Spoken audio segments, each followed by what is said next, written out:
Hello everyone and welcome back to TowerGate. It is day 117, June the 29th, 2017, Thursday. Well.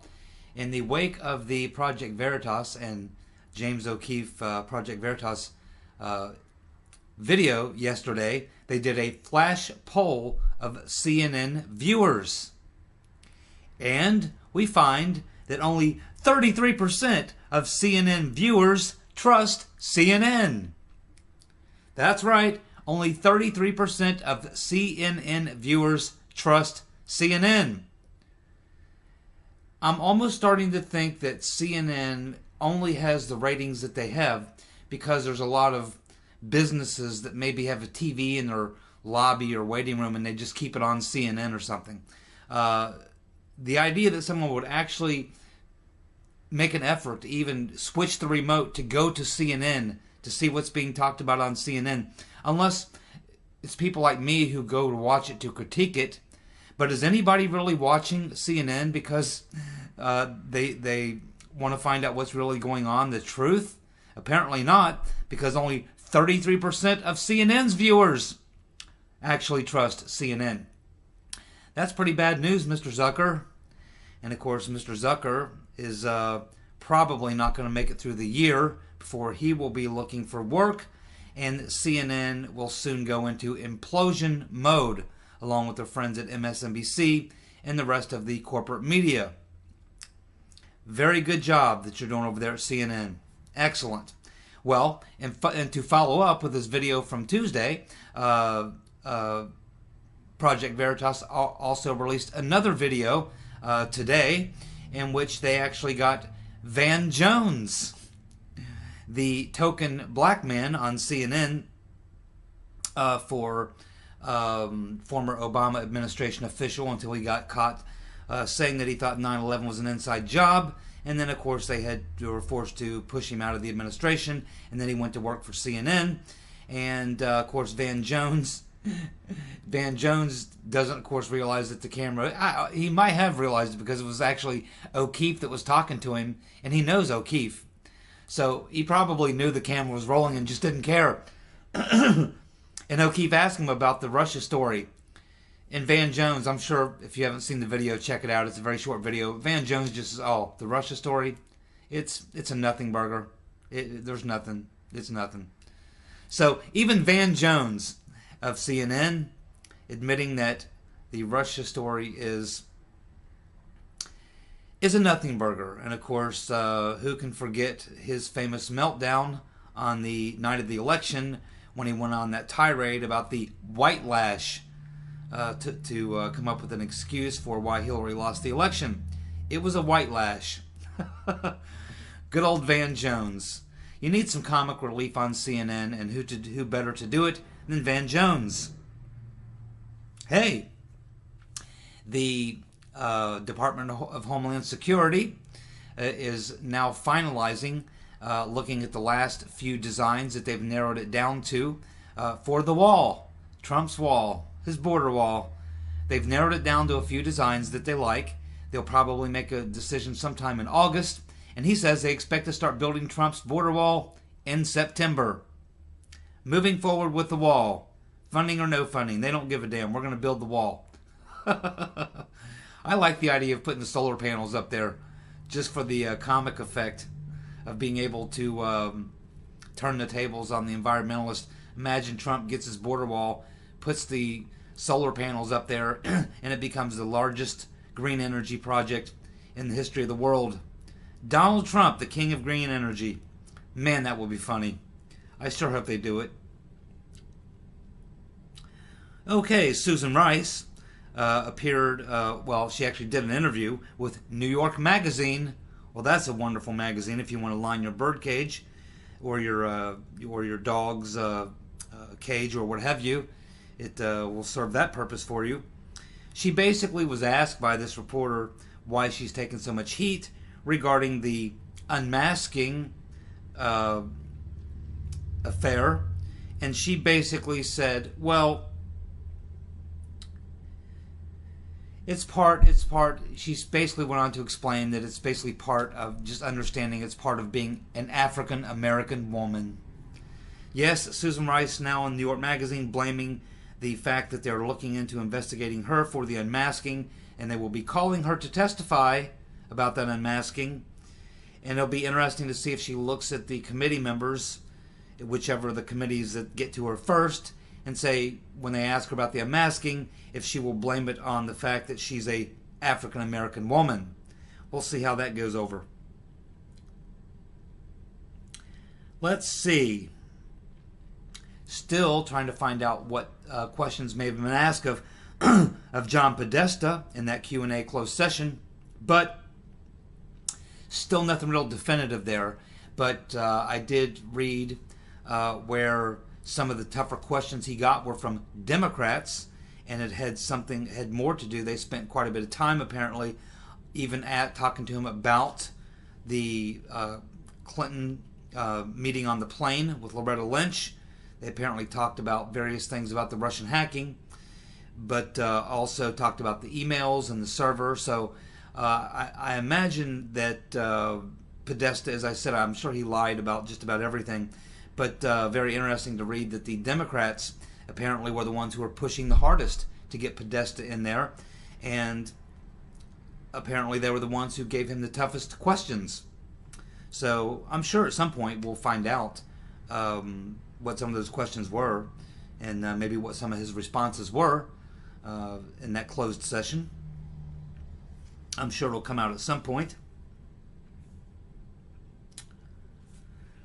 Let's see. Oh, yes. Excuse me. You know, I had some fun with Mara the other day regarding the white students having to stand up and apologize for their white privilege. So I figured I'd throw you a little bone today, Mara, just because you are a wonderful North Carolinian. Apparently something very good in North Carolina today. Apparently they've just upheld a law that allows people who perform marriages to refuse to perform gay marriages. Now, I'm not necessarily opposed to gay marriage. Well, actually, I am opposed to the term gay marriage. I think a marriage can only actually happen between a man and a woman. That's my personal opinion. I have no problem with homosexuals, having a ceremony, having a union. I don't even have any problem with them living together, adopting kids. It's their lives. I don't really care. I don't care. Pretty libertarian on these issues. But I do think that someone who performs these types of ceremonies for a living should be able to decline if it's a problem for them. There's plenty of people who will marry them, same-sex couples or whatever. That's fine for people who want to do it. But for those who don't want to do it, they should not have to. So I agree with that decision in North Carolina. And again, I have no problem with gay people. I have gay friends. Don't have a problem. It's none of my business, what they do. I just don't like things rammed down my throat. And I don't like being accused of being a homophobe or any of these other things, because it's a lifestyle that I don't choose and that I don't necessarily endorse. And I do believe marriage is a tradition, and for many thousands of years it's been a tradition, and it's always been between a man and a woman. And to call marriage between two people of the same sex, it just, it doesn't work for me. People of the same sex cannot procreate, and generally the purpose of marriage is to get married and procreate, have a family, continue the bloodline, or what have you, and homosexuals cannot do this. So if they want to have ceremonies, if they want to go to an attorney and be legal partners, so financial and tax reasons, I don't have any problem with any of these things. But you just don't like having this stuff rammed down your throat, because people have a right to have a problem with it if that's the way they feel. So I'm all for it. Just don't make me try to love it. Okay, I can tolerate it. I can somewhat accept it, but that's as far as it goes with me. don't ask me to put a glowing endorsement on it. So that's just kind of how I feel about that. Now, the main issue I wanted to touch on today has to do more with the TowerGate thing, and read a very interesting story in the Washington Post this morning, and it sheds a little more light on the dossier and what may be going on there. As you know from yesterday's video, I told you that the Senate and House Intelligence Committees are both interested in hearing from Fusion GPS. Who are the people who are paid to produce the dossier that was put together by Christopher Steele. But now it seems like, according to the reporting in the Washington Post, that the Senate is considering, that's the Senate Intelligence Committee, they are considering an actual subpoena to the heads of Fusion GPS. They tried the nice way, the asking them if they would like to come and testify. The House Intelligence Committee sent them a letter, but now it looks like the Senate Intelligence Committee may just go ahead and go full throat and send them a subpoena. They really want to talk to the folks over there at Fusion GPS. Also, there are investigators who work for the Senate Judiciary and Intelligence Committees, and they are seeking records of communication between Fusion and the FBI, as well as Fusion and anybody at the Justice Department, including Attorney General Lynch. If they find that Attorney General Lynch had conversations or any contact at all with Fusion GPS, man oh man, you're talking about that scandal blowing up big time. Also, they are also including in that investigation that they're doing Andrew McCabe, who is the acting FBI director until the new FBI director steps in. He's currently under investigation by the Senate and the Inspector General for failing to recuse himself despite political and financial connections to the Clinton campaign. McCabe is being singled out also as the man who likely negotiated with Christopher Steele the $50,000 to verify the dossier.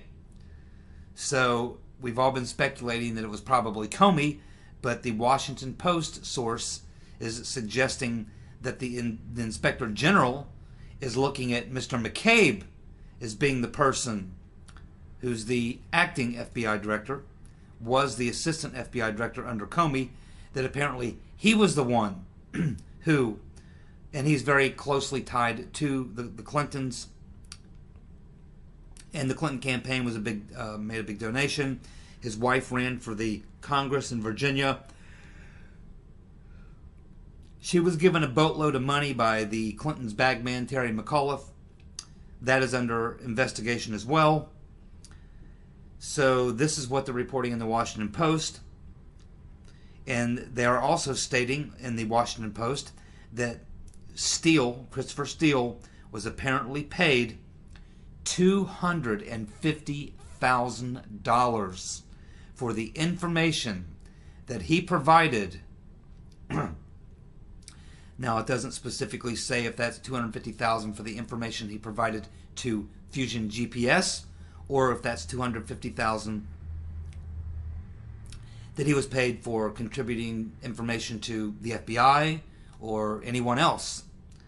The Washington Post also touches on the exact same question that I ask, which is, we know that the money that was being paid to Fusion GPS to come up with the dirt on Trump was paid by a Democratic donor, but what we don't know specifically is what donor, what their connection is to the Clinton campaign, and whether or not Hillary and Bill Clinton were aware of this payment being made to GPS by a Democratic donor, if they were involved in that, or God forbid, if the Hillary Clinton campaign Hillary herself directing that money to Fusion GPS. If that turns out to be the case, and if they find out that anybody at the FBI or Department of Justice had any type of a relationship going on with Fusion GPS outside the investigation of GPS, if they find that there was any type of friendly relationship or working relationship between anyone at the Department of Justice, the FBI, or the Clinton campaign, you have a real serious problem. So this is something that a lot of people now are starting to look at, because if you're talking about collusion, when you start to look at this in the bigger picture and take kind of a long view of this, and you have Fusion GPS getting money from a Democratic donor to create this Trump-Russia story, you have Brennan and the CIA, who is a Clinton confidant, doing his part on the CIA. You have McCabe and Comey and the FBI working apparently in some fashion with Fusion GPS or Christopher Steele directly to procure this information. Then we have the leaking of this information. It finds its way into BuzzFeed, the entire dossier. You also have John McCain, and let's not forget Sally Yates. So it appears that you have some fairly major players in the Obama administration and in the Clinton campaign awfully closely tied to Fusion GPS. And we know that Mr. Simpson, Glenn Simpson, one of the owners of GPS, one of the founders of GPS, when he worked at the Wall Street Journal, he also did private work.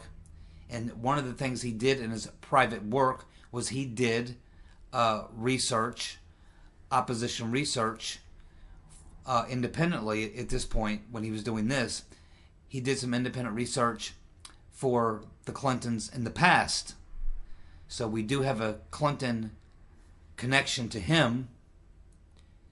And if you look at this thing, I mean, you can certainly see where, you know, it's very, very dicey, very, very dicey. If we learn that any of these people in the Department of Justice, the FBI, or the Clinton campaign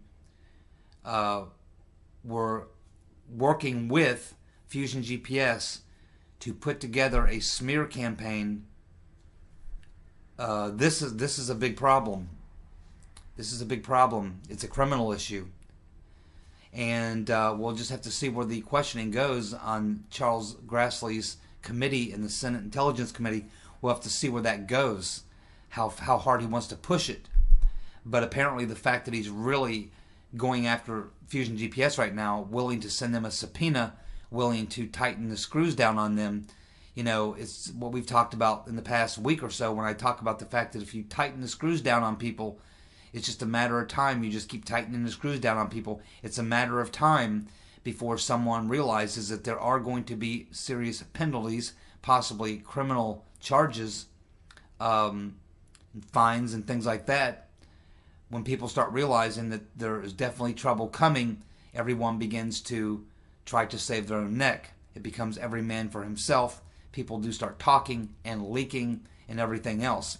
So I think a lot of these leaks that we've been seeing, a lot of the stuff that we've been seeing that's been damaging to Trump, or certainly attempting to damage Trump, the exact same type of thing is going to start happening to Comey, Mr. McCabe, the Clintons, Debbie Wasserman Schultz, that whole cabal.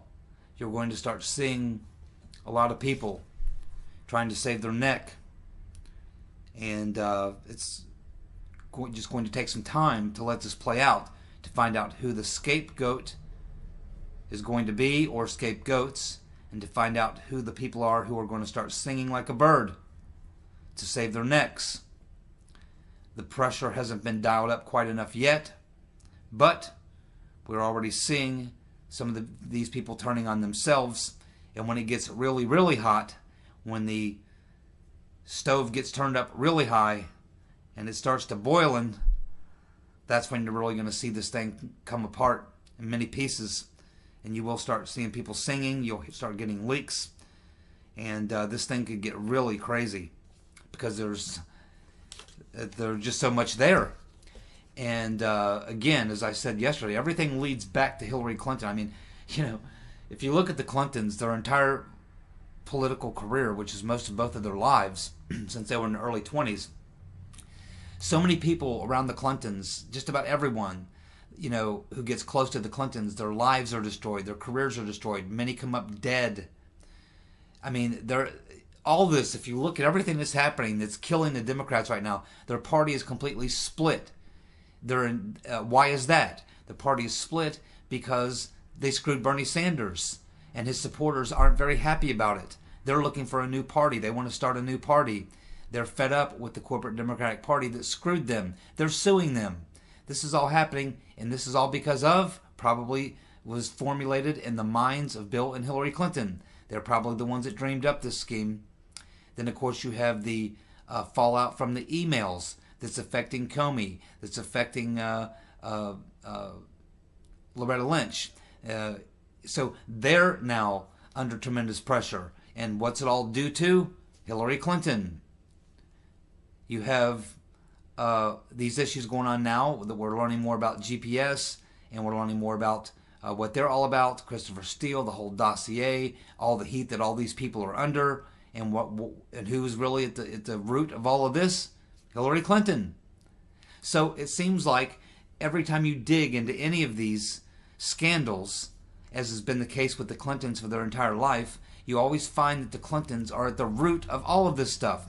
And you wonder why people attach themselves to the Clintons when they've proven that getting close to the Clintons is a death sentence.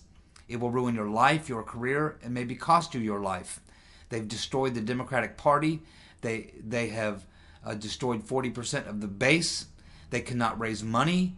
It's hard to raise money. Hillary Clinton raised $1.2 billion and lost to someone who spent half what she did. Again, they're trying to go out and raise money, and what's keeping them from being able to raise money? Two things. Hillary Clinton got $1.2 billion and lost, so the donors don't know why they should kick out any more cash, and the fact that Hillary Clinton has not left the stage. She's still out there trying to promote herself.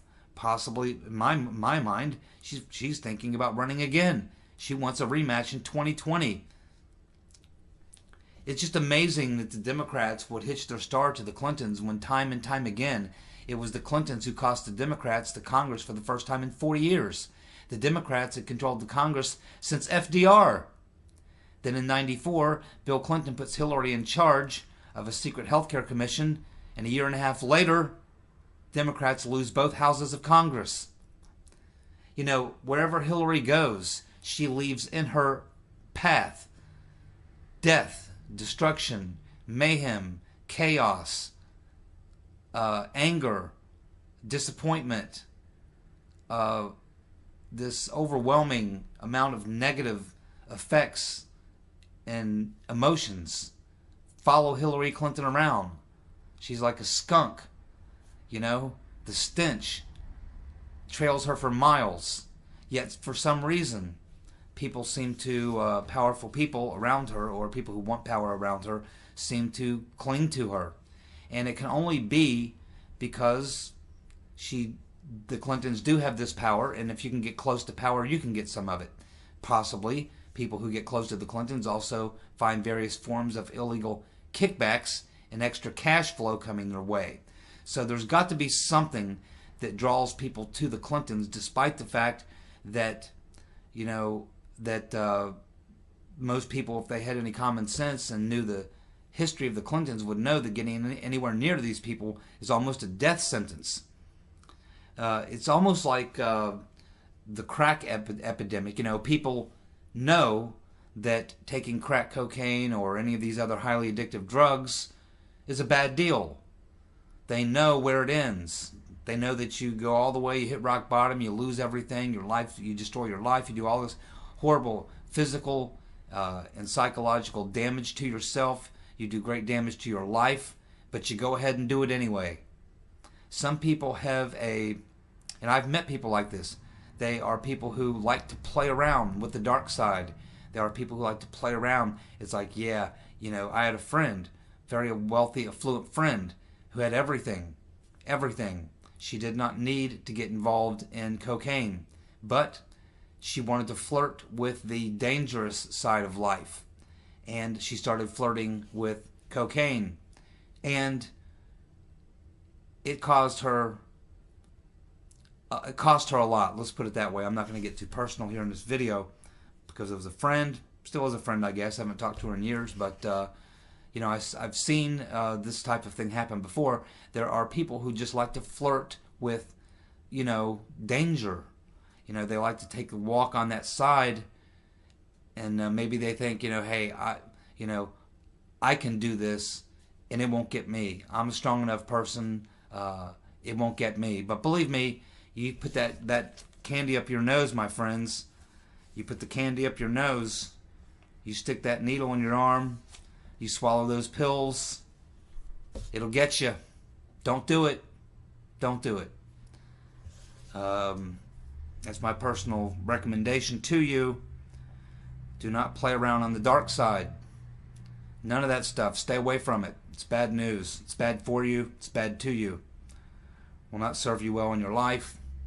It will only cause you heartache, pain, loss, suffering, and many other things. So avoid it. And if you see the Clintons coming anywhere near you, turn around 180 degrees and run as fast as you can the other way. You can see the damage and destruction they're causing. They're taking everybody down with them. That's how it is with the Clintons. They take everybody when they go. Maybe we'll actually get to see the Clintons held accountable for their crimes. They've committed many, many crimes. They've gotten away with just about everything at this point. But, you know, I'm like a lot of people. I'm just thinking one of these times they actually are going to get these people. And Hillary right now is under quite a few different investigations for various things. So we'll just have to wait and see how it all plays out. But I certainly hope these people are held accountable, if for nothing more than to set an example that the power elite are not above the law. Because up to this point, that's what everyone believes. It's what I believe. I rarely see people being held accountable. We certainly saw it during the Watergate. We certainly saw a president forced to resign. We saw 2 attorney generals go to jail. We saw some very high-powered Republican politicians go to jail, 22 of them, including the chief of staff.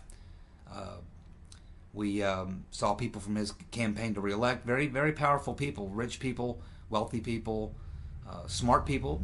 And a lot of these guys were not even really bad guys. You know, they just got caught up in something that was they shouldn't have. And it got out of control. They lost control of it, and it brought them all down. But the Clintons are much, much different than that. These are very nasty people, very devious people. And I certainly hope that they are held accountable. So if you want to take a look at that Washington Post story, it's pretty interesting. It reiterates a lot of what I've already told you about the dossier. But this was very interesting to read where they're suggesting, according to their source, that McCabe was the man who actually was making the $50,000 offer, and also this figure that they're quoting is $250,000 from paid to Mr. Steele. Now that's very interesting because Fusion GPS apparently was only asking 12 to 15 grand to bill the Democratic donor. Well, that 10 to 15 grand a month doesn't add up in a few months to $250,000. So where did this money come from? Where did this $250,000 come from? If we find out that that came from the Department of Justice, the FBI, Mr. McCabe, or the Clinton campaign, my oh my, we will be talking about criminal charges right now, regardless of who the FBI director is. So, anyway, that's, let's see what we have. Kind of a slow day today, but anyway, I do enjoy you tuning into the videos, and hopefully tomorrow we'll get a little bit more fresh news. But I appreciate you tuning in. I love the list that you all are putting together, especially for more putting that list together. I mean, that's a long list of swamp creatures. It's a lot of reptiles. It's unbelievable when you read down that list. We're going to be hearing from a lot of those people in these hearings, and a lot of these people are up to their eyeballs in a lot of corruption and crime. And maybe we'll get some of them's head in a noose. I certainly hope so. Thank you for tuning in. This is TowerGate for June the 29th, Thursday, day 117. Look forward to seeing you tomorrow evening, and we'll do it all again, or tomorrow morning, actually. And we'll do it all again. Thanks, guys. Bye.